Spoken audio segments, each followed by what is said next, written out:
a weird question for you both, and this isn't in a weird way inappropriate, but I always think about it as when I'm writing is that about choosing a male or female as the main character, and in the prize, a male is the main character, Edward. It's third person, but very close. And I mean, if there's many characters and voices in yours, but I would say that June is the main character. Or no, would you not say so? I would say June and Lydia. Yeah, two middle-aged women who've lost a lot, and then a teenage boy named Silas. The three of them to me are the primary characters of the book. Okay, let's remove Silas. Do you find that you both of you comfortable writing in a different sex or gender? Is it as natural as writing, say, in a woman's voice, as natural as going in men, or is there something more interesting about that, or are there any challenges, or?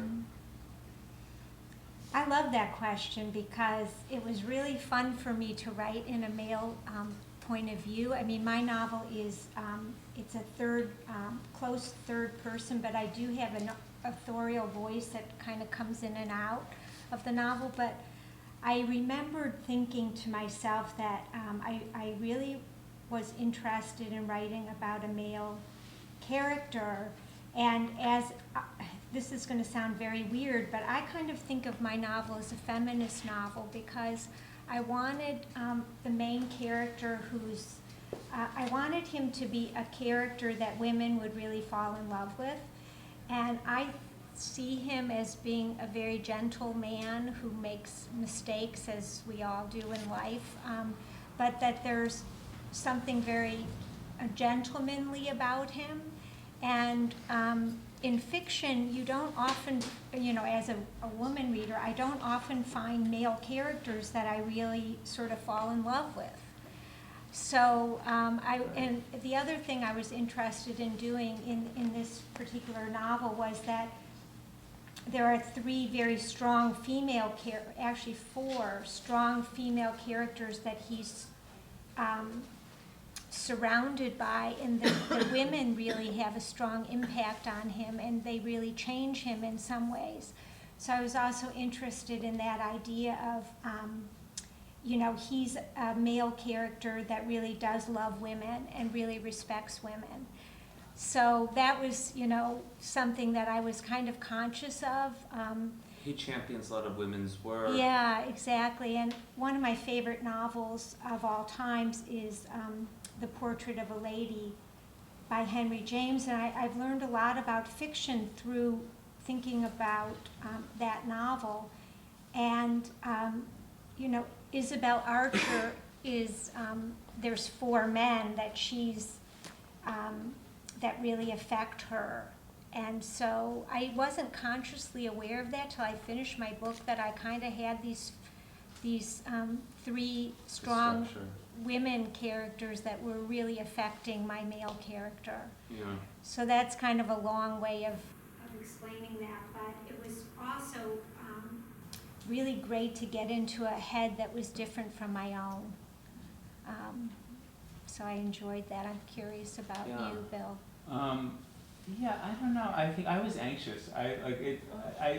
In the first gush of writing Lydia and June, I didn't worry it too much, just because I was so interested. I felt like I was a little bit reporting in a way, and Lydia at first was a voice that kind of explained a lot of the town to me. I had like many pages of her kind of yapping about this backstory and this feud and this thing that happened and this, and because so much of the process for me was sort of just building this world of this town and its population and this kind of strange mix of class, and so, but then I recognized that her voice was completely inauthentic. It didn't make any sense because she's also a woman who.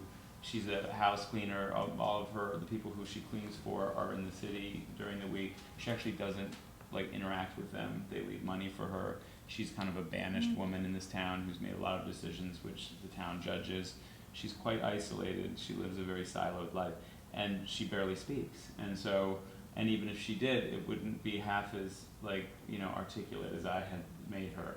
And so I recognize that you know, just describing her kind of like move along the sidewalks of the town and through the diner and in her own apartment, that like describing her would be sort of a lot more articulate about her than anything that she could say about herself. And so at that point I felt like, you know, I think I did, once the book really kind of was built and had the method sort of established, I did kind of have an anxiety of like, you know, what, you know, would it be like deemed inauthentic by women? Like would, you know, I'm writing these two middle-aged women from different classes, one sort of educated and upper middle class, the other one working class. And so on every level I thought like, you know, I was presuming a lot, you know what I mean? Like, but I also feel like, you know, one of the things that is so great about novels and that you can do in a novel is, you know, when I was first reading novels as a kid, which was really like my primary mode of information about the world, like it was such a relief to recognize feelings that were like that I had that I didn't feel like anybody in my immediate surroundings had. So I felt so much less lonely. And a lot of the times, like the people who had those feelings weren't like 12-year-old boys like me reading them. You know what I mean? So I kind of could, you know, I think over time you sort of recognize that like, yes, there are so many differences, gender, age, race, you know, location, but like the experience of being a human being, like the stuff of that is actually quite common. And that then actually is sort of one of the main points of this book, is that, you know, I was obsessed with class, and class tends to be like a way of like naming difference and creating distance. But in fact, these two women who from a distance have like so much different about them. They both have children, though, who won't speak to them or forgive them. Their experience of grief, their experience of regret, is quite kindred. And so I guess I would have that anxiety, and then even sort of some of the concerns of the book would talk me out of them, if that makes any sense. So. You reminded me of something funny. When I was had a draft of my novel, thinking about, you know, what a male character would do and whether it was authentic or not. So I had a friend of mine who's a writer that I really admire read the novel, and I asked him, I said, well, from a male point of view, what do you think? Did I get him right? And he goes, well, Jill, that's funny you should ask me that question, because I think that he might have transgressed.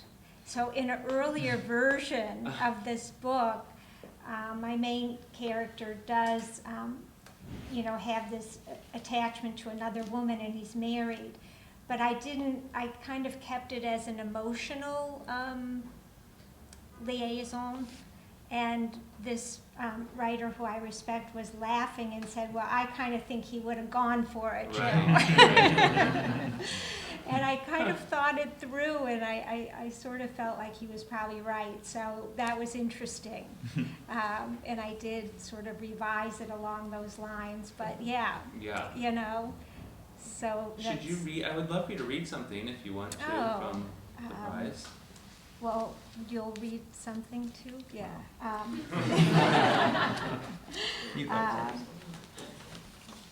I'll just read a little bit of the prologue, because it's hard to dip into something without setting it up. But just to give you an idea of the voice and the main character. Edward Darby knew that an artist's work had the power to change the way in which art was perceived, for every successful artist must recreate the medium, but he did not know each time he went to a new artist's studio if he'd ever find it. When you see a work of art, it will be as if everything else in relationship to it has faded. Art should transport the seer from the ordinary to the sublime. His father, a scholar of romantic poetry, told him this when he was a boy. But it was more than that. It was the myths artists created about their art that gave the work authority, and as an art dealer, he was part of that creation. He thought about all this as he looked for Agnes Murray's name on the directory in the vestibule of a crumbling old warehouse in Bushwick. He hoped he wasn't wasting his time. He climbed 4 staircases to her studio. Out of breath, he saw her leaning against the battered door at the end of a dim hall in paint-spattered stretch pants. Dark circles lined her eyes. She thanked him for coming, held out her hand, and brightened, remarking that she liked the work he showed. "I heard you can see into an artist's soul," she said. So that's the first page. 1 page limit. Uh-oh. Let's see. I'll read something about Lydia, since we were just talking about her.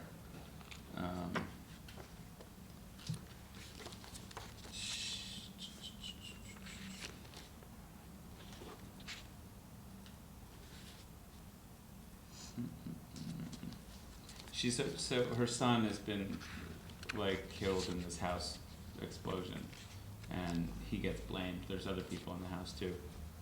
He's mixed race. He's served time in prison, but also he's the woman that he sees romantically is much older than him and from a different class.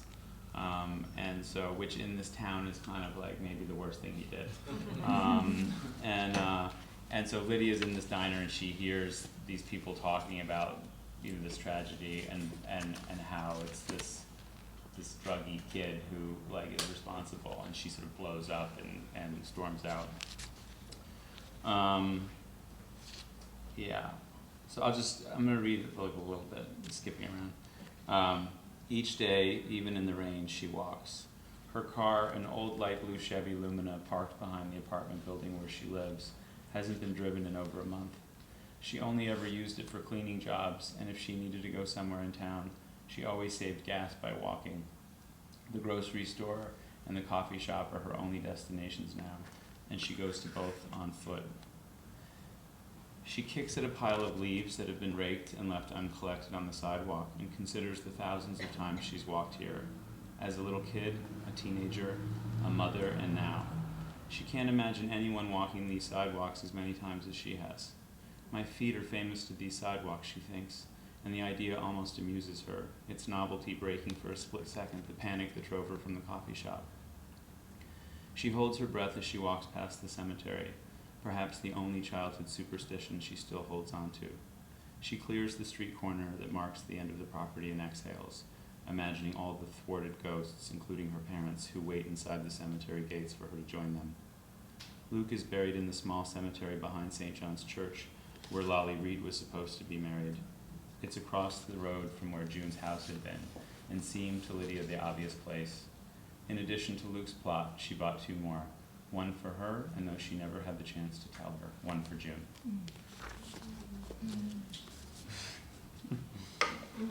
Were either of you surprised by the reactions, or maybe fan favorites is too much, but the characters that readers gravitated to the most? I'll say for you, I really loved the voice of Edith, the florist, which is probably... Of course you would. Whatever that means. But, and I was weirdly obsessed with the career of your Nate Fisher, who's the husband of the woman that the main character goes to see that you just read. Right.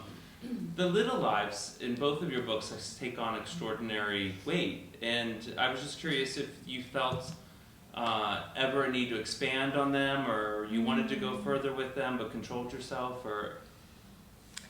Yeah, that's a fun question, because I do think that that character Nate, he fascinates me, and I still think that I probably could even write another novel that could be about him, because he's this very ambitious and larger than life character, and his wife Agnes, when she becomes more famous, he feels very threatened, and that was something that surprised me. In other words, I didn't recognize that is how he was going to start feeling until I kind of wrote more into the novel. So you're right in a way that when you say that these kind of more minor characters can be quite fascinating.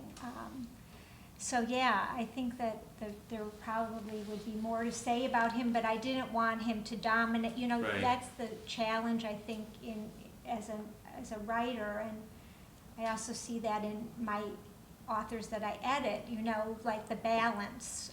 You know, everything is sort of about the balance and Right. pacing and. Yeah, and sometimes the Yeah, minor it's- characters can chew the scene or, take over for Right. the main one. Yeah. It happens so often. Yeah, so you kind of have to keep asking yourself, is this serving the larger purpose of the book to a certain degree? Of course, I don't- love that you don't always happened though have in the the book, that answers. he was so jealous and envious of her career, because it's amazing that in the art world, which you imagine is supposed to be some sort of ideal place or a freer place, that is even more sexist, I find, than the business world. And it's one of the most sexist industries, yeah, in terms of artists. And a lot of great gallerists are female. yeah. But Bill, how did you keep the balance of all of those characters and not let one take over?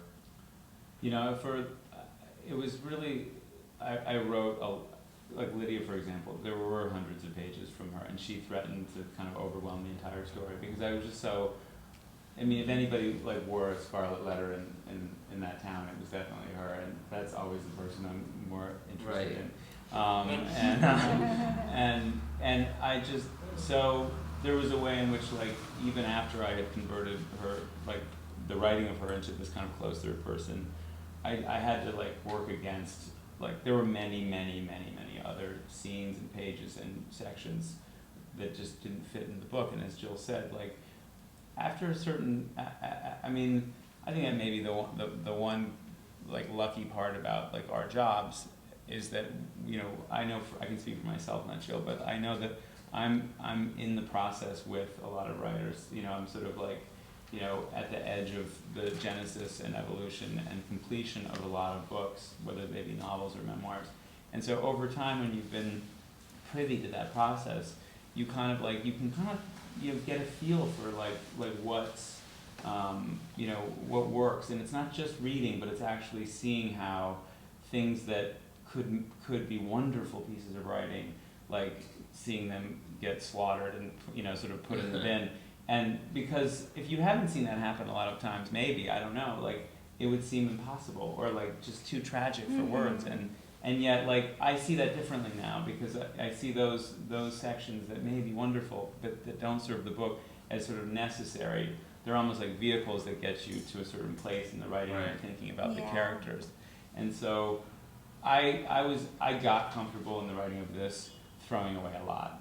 And I used a lot of characters that never even turned up in the book, just as they were just like informants, you know what I mean? I would write I would sort of tune into their voices like kind of a frequency on a radio, and just kind of like, oh, okay, all right. And it was just fun, you know what I mean? I really kind of like had fun imagining people of this damn town.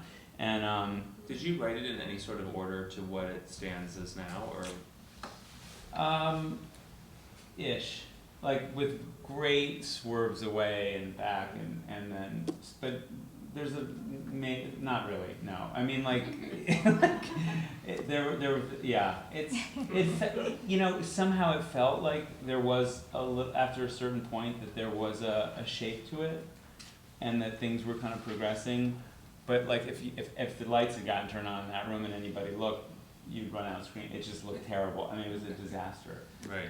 And also one of the things that I would do is that once it kind of like had a method, meaning I knew the three main characters were going to be written in this close third, and then this kind of chorus of voices would rise up around them from the communities that they were from and the ones that they would go to. Like once that kind of like was established, I felt like I kind of where I knew it was going. I even wrote the last the last scene that happens in a motel room with that. I mean, You did. Yeah, I wrote that. I knew that. That's when I knew that. You went to a motel room, or you happened to be in one? No. It's the scene in the motel room that happens toward the end, which I thought was the very end of the book, and I wrote it But I was very far from getting there. Like none of the but it helped so much because I knew where it was going to go, right. and so I painted myself into a lot of corners to get there. So in a way, yes. See what I mean? Like it's like I kind of like had the shape of it. That's sort of how it was written, but it was a little bit hopscotched too. I'm gonna ask one last question, then turn it over to the audience. This is a very quick question. Is that I've been thinking a lot about this. Is how much for present day novels did either of you feel compelled to bring in the present day, i.e., technology? Obviously, Edward is always on his BlackBerry, as dealers are.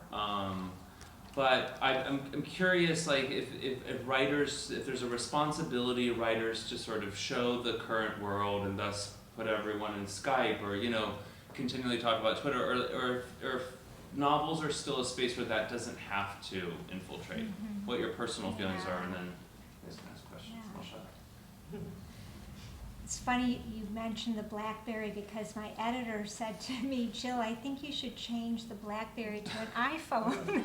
And I said, why? And he said, well, because the BlackBerry is going to be outdated, and then Right. you're going to outdate your book. And I said, no, but I really want the BlackBerry because that's how I imagined what this character was using. But that really doesn't answer the question. I think that actually I don't feel that, sometimes the present, I find it difficult in a way to write about the present in the moment. So like when I was imagining the world of the prize, I kind of saw it as a world that was maybe like 5 or 10 years away from me, even though it is contemporary, but in a way I had to do that because I just needed that distance. It's sort of like, people always say, don't write about anything that's happening at the moment because you won't have the distance in order to really do that. So I'm not really interested in the novel as a vehicle for, a lot of writers are interested in the social novel and, the novel that picks up on political moments that we're living in right now. And I actually prefer to read the newspaper to get that, or magazines, or, that. I'm much more interested in kind of I would say, the soul of characters. So for me, it's kind of like the dressing, like if you want to add, the details of the moment. But it's not really something that really, at least right now, interests me as a writer. I haven't, have there been a lot of novels about social media, I guess? I think there are more and more. And it's just, even like when I read someone answering a phone in the kitchen, I always for some reason imagine like an old corded phone, but they clearly wouldn't be using such a phone. It's weird how the novel takes up this sort of different time space. Did you have a letter, an important letter in the book, and it's not an email. And a corded phone. And a corded phone. Yes, yeah. And so you have handwritten letters. Yeah, but you didn't make it an email. Yeah. No. For example. Well, it was in a journal. It was Right. it was like, it was a letter that wasn't intended to be sent. That was like written in a journal, which if you've come through the rooms of recovery as I have, like you were suggested to write lots of letters that we don't send. And so I'm familiar with such letters. But there is a corded phone, and if you go to Sharon, Connecticut tonight and knock on somebody's door, you will see corded phones. Oh, good. That's a cool. lot of them. And where I go, which is not that far away, it's like half an hour from Sharon in Rhinebeck on the weekends. It's such a delight to see a corded phone, and I see that. You know what I mean? It's really kind of an amazing thing. In the world of like this limited world of like my characters, like most of them just wouldn't. I mean, like Silas's mother, like her iPhone rings at the beginning of the book, and it's just sort of like, "Hi, we're in the present." Right. But like that's the last appearance an iPhone makes. And also, this is a period of like extraordinary grief for these people. So it's not a book that explores like music and like it's not interested in like cultural reference and like because in my experience of grief and from the conversations that I've had, like the world gets quiet around that, and which is but grief is a very subjective thing, and it might get very loud for other people. But for these characters, it wasn't Right. a time for movies and TV shows Or taking and pictures. radio, and or texting, and in June's case, she has nothing. Right. You know, she doesn't have a phone, and so she's sort of moved off, like stripped of most of her belongings because everything disappeared in this house fire. So I didn't want that, and it was something I was aware of, and I sort of worked to create a logic right up front in the book that would kind of recuse me of any responsibility of depicting that, Right. because I didn't want it in the book at all. Does anyone have any questions? I'm not read your book yet, but I will. But it seems that your book barely touch about race, and I'm just wondering, is it possible to be an American writer without writing about race? Well, if you read the book, you'll see. Okay, sorry. Yes, I mean, that was one of the things I was interested in exploring in a small town, was what a young man of mixed race, like how he would, like what his path would be like, and what the consequences for his mother would be if she had a child with a black man in a town that doesn't have black people, and so there's a lot of that, and there's a whole upper middle class world in Atlanta, Georgia, that is exclusively black. That's in the book, so it's interested in it.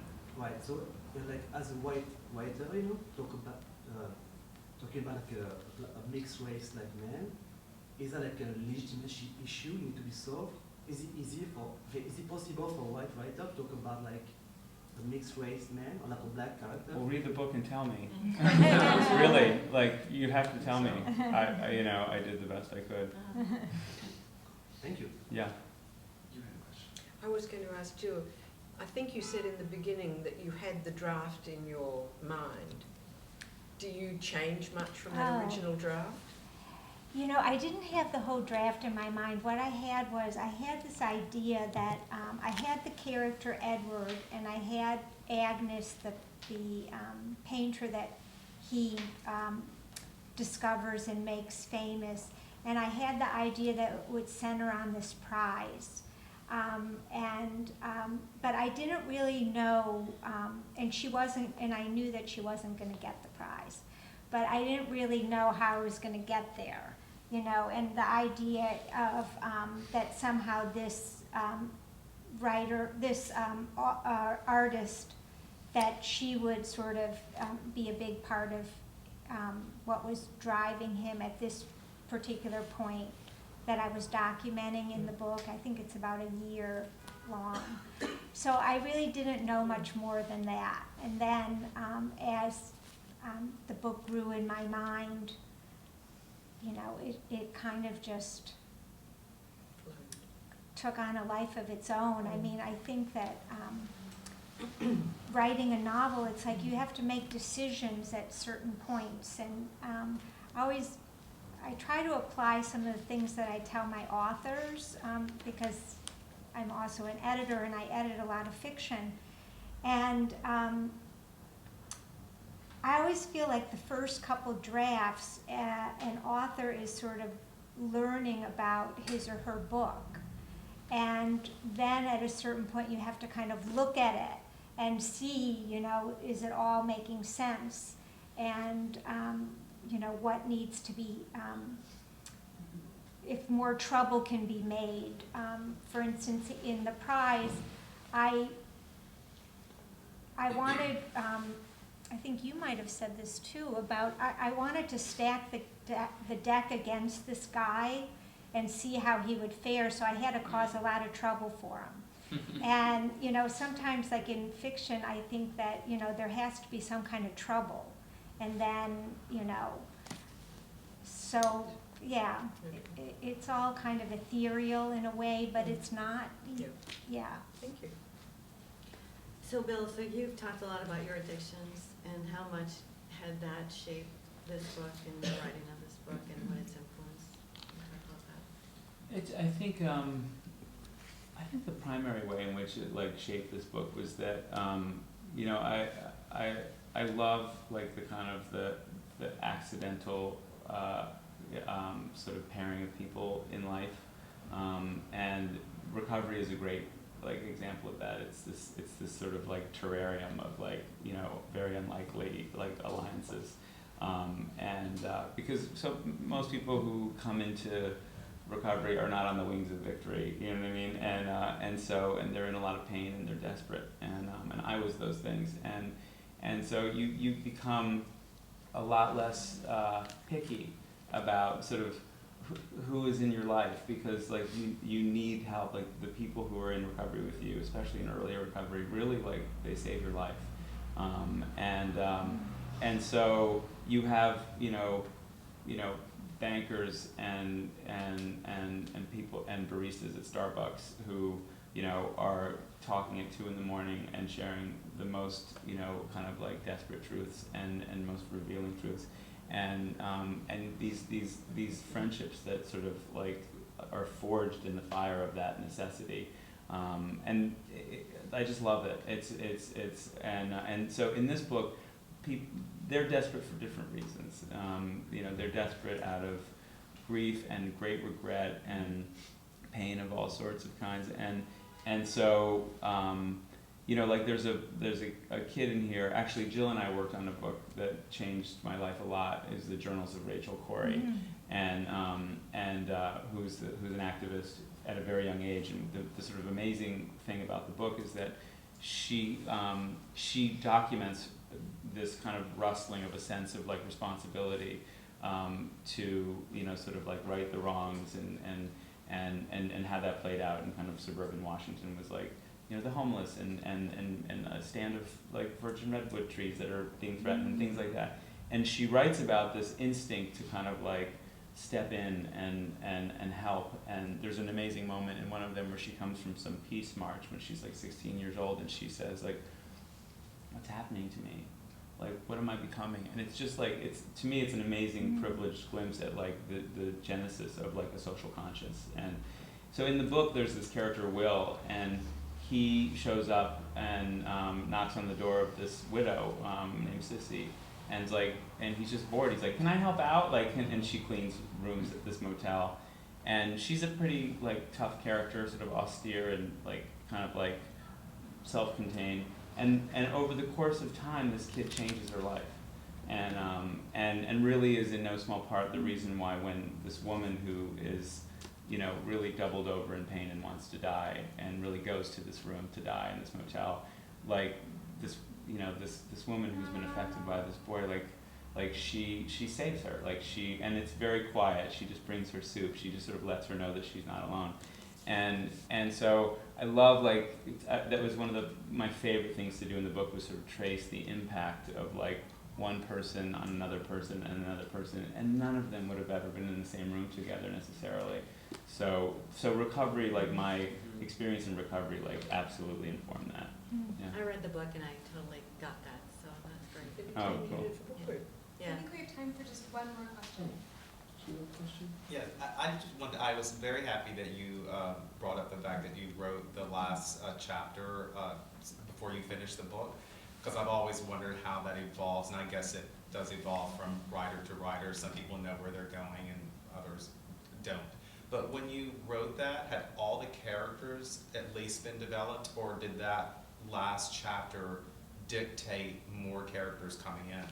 Nobody in the town of Mo Clips, Washington existed.